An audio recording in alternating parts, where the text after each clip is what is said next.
True way of Buddha, जहां आपको मिलता है एक सच्चा मार्ग जो आपके जीवन को बनाता है कुछ बेहतर। आज की इस वीडियो में मैं आपको बताऊंगा उन विशेष भोजन के बारे में जो प्राकृतिक रूप से तुम्हारे शरीर में बल वृद्धि करेंगे। इससे पहले वाली वीडियो में हम बात कर चुके थे कि जैन मास्टर कहते हैं कि शारीरिक रूप से बलवान वही बन सकता है जो मानसिक रूप से मजबूत हो, क्योंकि मार्ग में बाधाएं आएंगी और यदि उन बाधाओं ने तुम्हारी एकाग्रता और दृढ़ संकल्प को तोड़ दिया तो तुम कभी सफल नहीं हो पाओगे। मार्ग में आने वाली बाधाओं से चिपकना नहीं है, उन्हें नजरअंदाज करके निरंतर आगे बढ़ते रहना है। जैन मास्टर उस लड़के से कहते हैं, फिर भले चाहे मार्ग में कोई आकर्षक लड़की आ जाए या फिर कोई गंदा विचार, तुम्हें उसके चक्कर में नहीं पड़ना है। आज की दुनिया में अश्लीलता चरम पर है, तो गंदे विचार आएंगे, तुम्हें बस उन विचारों को देखना है और बिना कोई प्रतिक्रिया दिए उन्हें जाने देना है।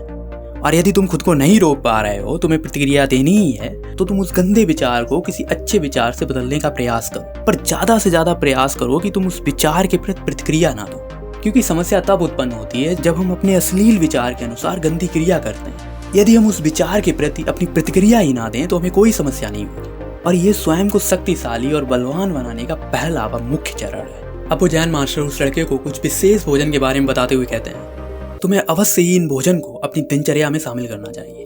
उससे पहले एक चेतावनी, यदि आपको अपने शरीर में वाकई में बल बढ़ाना है तो कुछ चीज़ों से आपको दूर रहना पड़ेगा, क्योंकि अगर आप कितना ही अच्छा खा लें, अगर पेट खराब हो गया, गैस हो गई, तो फिर कुछ नहीं हो सकता। क्योंकि कहते हैं पौष्टिक खाना खाने से ज़्यादा बेहतर है उस खाने से दूर रहना जो शरीर के लिए हानिकारक हो। कई बार लोग अपनी हालातों की वजह से पौष्टिक खाना, संतुलित आहार अफोर्ड नहीं कर पाते हैं, पर फिर भी वो बलवान और मजबूत होते हैं। पता है क्यों? क्योंकि वो फालतू का भोजन नहीं करते हैं। सबसे पहले मैं तुम्हें बताऊंगा कि तुम्हें किन किन चीज़ों से दूर रहना है, और इसे हल्के में मत लेना वरना बहुत पछताओगे। तो सबसे पहला खाद्य पदार्थ है अत्यधिक शक्कर वाले खाद्य पदार्थ। चीनी से बने खाद्य पदार्थों को आपको कम से कम खाना चाहिए। क्योंकि वैज्ञानिक कारण समझो, चीनी युक्त खाद्य पदार्थों में कैलोरीज की मात्रा अधिक होती है। यदि इसे आवश्यकता से अधिक खाएंगे और वर्कआउट भी नहीं करेंगे तो 100% है कि आप में मोटापा आ जाएगा। दूसरा कारण, इसके ज़्यादा सेवन से इंसुलिन का जो लेवल है वो शरीर में बढ़ जाता है, जिससे डायबिटीज और कब्ज जैसी कई समस्याएं उत्पन्न हो जाती हैं। दूसरा है जंक फूड। जैन मास्टर कहते हैं कि आज के समय में क्या है कि लोग खाना पेट भरने के लिए कम बल्कि जीभ के स्वाद के लिए ज़्यादा खाते हैं। अगर तुम्हें अपने शरीर में बल बढ़ाना है, खुद को स्वस्थ रखना है, तो जंक फूड खाना अभी से छोड़ना पड़ेगा। यदि आप जंक फूड खाएंगे तो आपको कॉन्स्टिपेशन की समस्या होगी, इससे आप बच नहीं सकते। और अगर एक बार ये समस्या हो गई तो फिर तुम्हारे बलवान बनने का सपना केवल सपना ही रह जाएगा। क्योंकि जंक फूड में फाइबर ना के बराबर होता है, और पाचन क्रिया को सही रखने के लिए भोजन में उचित मात्रा में फाइबर का होना जरूरी है। और एक रिसर्च में पाया गया, जो लोग ज़्यादा जंक फूड खाते हैं अक्सर उन्हें ही तनाव और डिप्रेशन जैसी समस्याएं फेस करनी पड़ती हैं। तीसरा है मदिरा और धूम्रपान। जैन मास्टर कहते हैं यदि तुम धूम्रपान आदि करते हो तो अभी छोड़ो, क्योंकि एक नशेड़ी व्यक्ति कभी भी शारीरिक रूप से बलवान नहीं बन सकता, और एक नशेड़ी व्यक्ति मानसिक रूप से बलवान तो सपने में भी नहीं बन सकता। क्यों? अब वैज्ञानिक कारण समझो।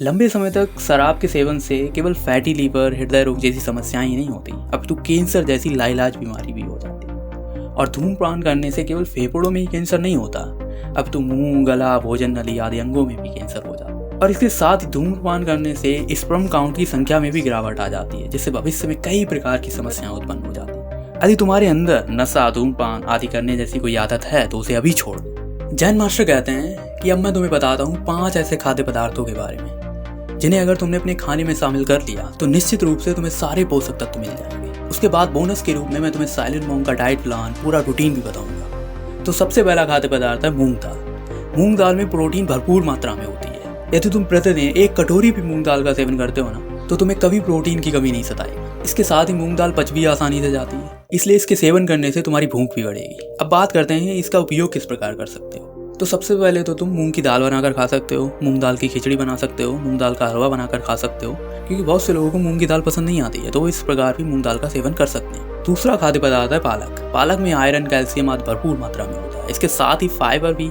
ठीक ठाक मात्रा में पाया जाता है, जो कि डाइजेशन के लिए भी उपयुक्त होता है। यदि तुम सप्ताह में 3-4 बार भी पालक का सेवन करते हो तो तुम्हारे शरीर में मिनरल्स, विटामिन्स, फाइबर आदि की कमी कभी नहीं होगी। इसके सेवन से तुम्हारा शरीर अंदर से मजबूत होगा, शरीर सुडौल बनेगा।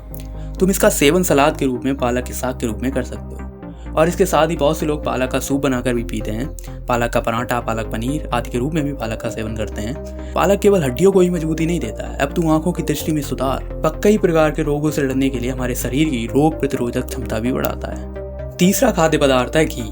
जैन मास्टर कहते हैं कि घी प्राचीन लोगों के बलवान होने का एक प्रमुख स्रोत है, एक प्रमुख खाद्य पदार्थ है। घी में विटामिन ए, डी एंड ई प्रचुर मात्रा में होता है और इसके साथ ही ये शरीर में ऊर्जा बढ़ाने का एक सबसे अच्छा स्रोत है। यदि आप प्रतिदिन 2-3 चम्मच घी का सेवन करते हैं तो आपको कभी भी थकान महसूस नहीं होगी। तुम रोटी पर लगाकर इसका सेवन कर सकते हो। घी का सेवन करने से हमारी याददाश्त भी ठीक रहती है। एक चीज़ है, यदि तुम भरपूर मात्रा में घी का सेवन करते हो पर कसरत, व्यायाम या मेहनत वाला काम बिल्कुल नहीं करते हो तो फिर घी को झेल पाना तुम्हारे बस की बात नहीं। घी खाकर तुम्हें पसीना बहाना पड़ेगा, तभी इसका चमत्कार देख पाओगे। चौथा खाद्य पदार्थ है सूखे मेवे। सूखे मेवों में प्रोटीन, फाइबर, विटामिन्स, मिनरल्स आदि भरपूर मात्रा में होते हैं। यदि तुम इनका सेवन करते हो तो तुम्हारे शरीर में सारे पोषक तत्व की कमी पूरी हो जाएगी।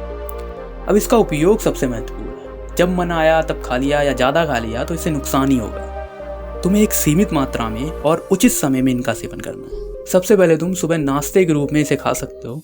उसके बाद जब दोपहर से पहले भूख मालूम पड़े तब स्नैक्स के रूप में या शेक बना के इसका सेवन कर सकते हो। और फिर शाम को दूध के साथ इनका सेवन सोने से 1 घंटा पहले कर सकते हो। अब बहुत से लोगों की आर्थिक स्थिति इतनी ठीक नहीं होती है कि वो डेली इन्हें अफोर्ड कर पाएँ, तो कोई बात नहीं, जितना हो रहा है उतना कीजिए। बाकी ये नहीं खाएंगे तब भी चलेगा, पर यदि तुम्हें छाछ मिल जाए, मट्ठा मिल जाए तो जरूर शामिल कीजिए अपने आहार में। इस प्रकार 5वां पदार्थ है छाछ या मट्ठा। क्योंकि छाछ केवल तुम्हारी पाचन क्रिया को ही जबरदस्त नहीं रखता है, अपितु ये प्रोटीन और मिनरल्स का भी एक बहुत अच्छा स्रोत है। प्राचीन समय में लोग भोजन के पश्चात 2-3 गिलास छाछ जरूर पीते थे, क्योंकि ये खाना पचाता है और इसके साथ साथ जिस पोषक तत्व की कमी रह गई होती है उसको भी पूरा कर देता है। तुम छाछ को विभिन्न प्रकार से उपयोग में ले सकते हो, जैसे कि छाछ का रायता बनाकर, कढ़ी बनाकर इसका तुम सेवन कर सकते हो। तो जैन मास्टर कहते हैं ये है वो 5 खाद्य पदार्थ: मूंग दाल, पालक, घी, सूखे मेवे और छाछ। यदि तुमने अपनी दिनचर्या में इन भोज्य पदार्थों को शामिल कर लिया ना, तो इसका परिणाम तुम्हें बलवान और मजबूत शरीर के रूप में मिलेगा। अब मैं तुम्हें बताता हूँ एक साइलेंट मॉन्क की दिनचर्या क्या होती है। तो एक साइलेंट मॉन्क हर हालत में सूर्योदय होने से पहले उठ जाता है और नित्य क्रिया के बाद एक शांत वातावरण में ध्यान करने के लिए बैठ जाता है। थोड़ी देर ध्यान करने के बाद वह अपना पहला भोजन करता है। साइलेंट मॉन्क का भोजन पूर्णतः शाकाहारी होता है, प्राकृतिक होता है, कम से कम मसाले वाला होता है। क्योंकि एक साइलेंट मॉन्क जीभ के स्वाद के लिए भोजन नहीं करता है, बल्कि शरीर के विकास के लिए करता है। सुबह के भोजन के बाद वह व्यायाम व मार्शल आर्ट की प्रैक्टिस करता है। शारीरिक रूप से मजबूती वाला काम होने के बाद बात आती है मानसिक रूप से मजबूत होने की, आत्मसंयम की। तो इसके लिए एक साइलेंट मॉन्क अध्ययन करता है बुद्धिज्म के सिद्धांतों की, गौतम बुद्ध की टीचिंग्स की। अध्ययन के बाद एक साइलेंट मॉन्क अपना दोपहर का भोजन करता है। उसके बाद एक साइलेंट मॉन्क मोनेस्ट्री के नित्य कार्यों में हिस्सा लेता है, जैसे कि कुंग फू, मार्शल आर्ट, मेडिटेशन आदि की प्रैक्टिस करता है। कई साइलेंट मॉन्क दोपहर के भोजन के बाद शाम को दांत से चबाने वाला भोजन नहीं करते हैं। वो सिर्फ पानी पीते हैं या फलों का जूस पीते हैं, क्योंकि वे बुद्धा के द्वारा बताए गए उपोषित व्रत का पालन कर रहे होते हैं, ताकि शरीर के सभी अंग सुचारू रूप से अपना कार्य कर पाए। और जो साइलेंट मॉन्क शाम को भोजन करते हैं वो काफ़ी हल्का भोजन करते हैं, क्योंकि एक साइलेंट मॉन्क के लिए डिसिप्लिन में रहना, खुद को काबू में रखना बहुत महत्वपूर्ण होता है। वे आलतू फालतू की चीज़ों को खाने पीने से खुद को दूर रखते हैं और संतुलन का विशेष ध्यान रखते हैं। तो फिलहाल दोस्तों, आज की वीडियो में इतना ही। यदि आप चाहते हैं कि इसका पार्ट 3 आना चाहिए, जिसमें कुछ विशेष वर्कआउट शेयर करूं, कुछ बेसिक सॉलिड एक्सरसाइज बताऊं जो शरीर को एक शेप दें, तो कमेंट में जरूर लिखना पार्ट 3 वर्कआउट वीडियो। और ये वीडियो कैसी लगी वो भी बताना, कमेंट करो यार और सपोर्ट करो। यहाँ तक वीडियो देखने के लिए आपका बहुत बहुत धन्यवाद और नमो बुद्धाय।